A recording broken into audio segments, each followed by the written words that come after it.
휴가철을 맞아 많은 사람들이 여행을 떠나 지친 마음과 몸의 쉼을 위해서 여기저기로 떠나지. 그런데 행복하고 즐거워야 할 휴가가 악몽이 되거나 나쁜 추억으로 남는 경우가 많아지고 있어. 코로나19 이후 경제가 조금씩 회복되고 있다고 하는데 실감할 수는 없어. 그렇다고 믿고 싶은데 그래야 마음에 조금이나마 위안이 되기 때문이겠지. 요즘 뉴스를 보니까 뭐 휴가철을 맞이해서 또 많은 사건들이 생기고 또 더불어서 경제적으로 또 아파트 관련해서 또 많은 좋지 않은 소식들이 들리더라고. 먼저 그 철근 없는 순살 아파트, 그래서 어 철근을 빼먹고 아파트를 지어서 뭐 붕괴가 되고 뭐 이런 일들이 있었어. 지금 대한민국은 돈에 미쳐서 돌아가는 것 같아. 물론 우리나라만은 아니겠지. 전 세계적으로 코로나 이후에 경제적으로 회복하기 위해서 뭐 여러 많은 일들을 한다고 해. 그 연예계의 큰 이슈인 피프티 사건도 그렇고 이 순살자이라고 하는 건설 분야도 그래. 오래전부터 그래왔다고 하는데 결국 터질 게 터진 거지. 어느 기사를 보니까 154개의 철근이 있어야 하는데 그 도면에 있는 154개의 철근 전부가 없다고 하더라고. 건설하지 않은 거지. 시공하지 않은 거야. 그러면 이 154개의 철근은 어디로 갔을까? 아니, 정확히 말해 이 154개의 철근 값은 어디로 갔을까? 뭐 장사는 이윤이 남아야 되는 거지. 그러나 이윤을 남기기 위해서 사기를 쳐서는 안 되지. 그건 사기꾼이고 도둑놈이 되는 거지. 예를 들어 단팥빵이라고 해서 샀더니 단팥은 하나도 없고 그냥 밀가루 덩어리라면 기분이 어떻겠어? 비싸진 않더라도 사기당한 느낌일 것이지. 건설 현장에서 일어나는 이런 일들은 단지 돈의 문제만이 아니야. 생명과 직결되는 문제이기 때문에 이것은 굉장히 심각한 범죄인 거지. 잘못하다간 그 건물이 무너지면 어떻게 돼? 생명과 재산상의 손해가 엄청날 거 아니겠어? 하나를 보면 열을 안다는 말처럼 지금 문제가 생긴 아파트만 그런 것이 아니라 그 건설사가 지은 것은 다 그렇다고 해. 물론 그 건설사뿐만은 아니겠지. 그래서 지금 전수조사를 한다고 하는데 참 큰 일이야. 두 번째로 고기를 위장 판매한다고 그래. 지금은 휴가철이야. 뉴스를 보니까 태안과 당진의 어느 한 캠핑장에서 일어난 일이라는데 원산지 표시도 없고 또 냉동된 수입산 고기를 불법으로 해동시켜서 국내산 생고기로 둔갑해서 팔다가 적발됐다고 해. 냉동고기를 냉장고기로 판 것이라고 해. 1kg당 11,000원짜리를 5배에서 6배 부풀려 팔았다고 하지. 이건 해도 너무한 거지. 이건 사기야. 캠핑장과 인근 정육점에서 이런 짓거리를 했다고 해. 이런 사기꾼들은 장사를 하지 못하게 해야 돼. 아마 벌금 낸 후에도 만회하기 위해서 이제는 좀 더 교활하고 더 교묘하게 사기치겠지. 미안한 얘기지만 장사꾼에 정말 많은 사람들이 다 사기를 치고 있다고 볼 수 있어. 다음은 휴가철 관련해서 그 렌터카 업체가 또 사기친다는 얘기가 있네. 아니, 휴가지에서 렌터카를 빌려 사용하는 경우가 있잖아.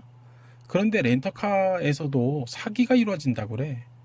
이 차를 빌릴 때 사진을 찍어두잖아. 그런데 사람들이 뭐 보이는 데만 찍지, 뭐 앞에 범퍼 아래쪽까지는 찍지 않잖아. 사용 후 반납할 때 이 사람들이 범퍼 아랫부분에 그 스크래치를 트집 잡아서 보통 50만 원의 수리비를 뜯어낸다고 하더라고. 그래서 전문가들이 렌터카 빌릴 때 주의할 사항을 이렇게 얘기하더라고. 첫째, 렌터카 업체 직원이랑 같이 점검을 해라. 이 점검할 때 녹음이나 녹화하면 좋다고 하더라고.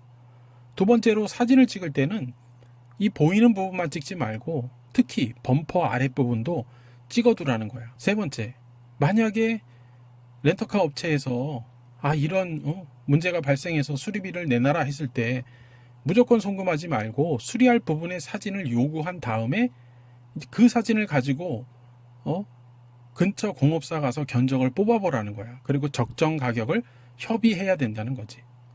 그리고 나중에 수리 후에 사진을 또 요구하든지 또 진짜로 수리했는지의 여부를 확인할 수 있으면 확인하라는 거야. 근데 이거는 내 생각에는 뭐 여행지에서 발생했기 때문에 사실 확인하기는 좀 어려운 부분이 있지.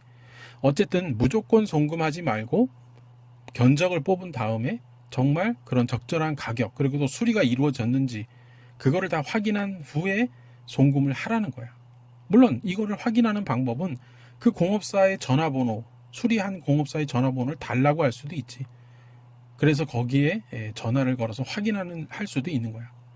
네 번째로는 제일 중요한 건데 정직한 업체인지를 알아보라는 거야.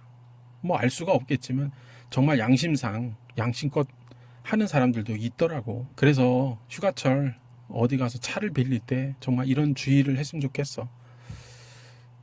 또 뿐만 아니라 또 이 장사꾼들 가운데 나쁜 사람들이 이런 사기를 치더라고. 뭐 여러 축제에서 과도한 가격을 책정한다고 그래. 아니 축제에 갔더니 핫도그 하나 사 먹어도 막 5천 원 이상 제일 싼 게 5천 원이고 적은 양의 음식에 터무니없는 가격을 매겨서 판매하는 곳이 많다고 해. 무슨 떴다방처럼 한번 장사하고 그냥 그만두려는 사람처럼 장사한다고 하더라고. 장사꾼들이 무릎 꿇고 온갖 거짓 사과를 하는 것을 믿어서는 안 돼. 인천 소래포구에서 상인들이 뭐 다리 없는 꽃게 그렇게 안 팔겠습니다라고 했는데도 불구하고 거기서 사온 사람들이 그래도 다리 없이 몸통만 있는 꽃게를 샀다 뭐 이런 제보들이 있더라고. 그래서 뭐 방법은 없어. 뭐 상인들 안 사면 되는 거고 안 먹으면 되는 거야. 그래야 정신을 차리겠지. 마지막으로 이 휴가철에 정말 주의해야 될 것은 해안가에서 그렇게 바가지가 심하다고 해. 뭐 옛날처럼 인정이라는 것은 뭐 기대할 수 없고 해안가에서 파라솔 하나만 그냥 덜렁 빌리는 것만도 10만 원이라고 해. 돗자리까지 하면 15만 원. 자신의 캠핑카를 끌고 가도 자리세만 15만 원. 그리고 제주도 물가가 얼마나 많이 올랐어. 그 사람들이 아이고 제주도 갈 바에야 그냥 일본 가는 게 더 낫겠다. 그래서 일본을 많이 간다고 하지 않아. 이거 참 안타까운 일이야. 그러니까 제주도 사람들도 너무 욕심 부리지 말고 자기들한테 올 사람들을 왜 일본으로 다 보내냐고. 일본은 참 감사하겠지. 제주도 계속해서 물가 오르고 그렇게 비싸게 받아라. 뭐 그런 마음 간절할 수 있을 거야. 이렇게 계속해서 가격을 올리다 보면 제주도 자체는 사람 안 찾을 거야. 그러면 뭐 관광객도 없고 조용하게 아주 옛날처럼 그렇게 살게 되겠지. 결국 망하게 된다는 걸 잊지 말아야 돼. 지금 또 뭐 우유 가격도 높다고 해. 그래서 사람들이 이 국내산 우유 안 먹고 그냥 외국산 멸균 우유로 갈아타고 있다고 그래. 뭐 영양가도 비슷하고 일반 우유보단 또 멸균 우유가 보관 기간도 길고 뭐 좋은 점이 많다고들 하더라고. 물론 축산농가의 사정도 있겠지. 중요한 것은 소비자의 선택이야. 소비자가 기만당하지 않고 사기당하지 않으려면 정확한 정보를 알아야 되고 사기성 짙은 곳이 있다면 서로 공유해서 신고하고 그런데 가지 말아야 되고 또 정직하게 장사하는 사람들은 더 알리고 보호해주고 그렇게 해야 될 것 같아. 뭐 사기를 치려고 달려들면 뭐 당할 수밖에 없지만 뭐 그것을 방지할 수 있는 것은 우리 소비자들이 더 똑똑해져야 된다는 거지. 그래서 정말 이 휴가철에 다들 쉬려고 하고 휴식을 가지려고 하는데 이렇게 뭐 가서 이런 일들 겪으면 기분 안 좋잖아. 그래서 장사하시는 분들 뭐 정직하게 하는 분들이 더 많지. 네, 그렇지 않은 분들한테 얘기하는데 좀 정직하게 살자. 그래야지 서로가 서로 좋고 행복해야 되지 않겠어. 더운 날 건강 조심하고 또 다음에 보자.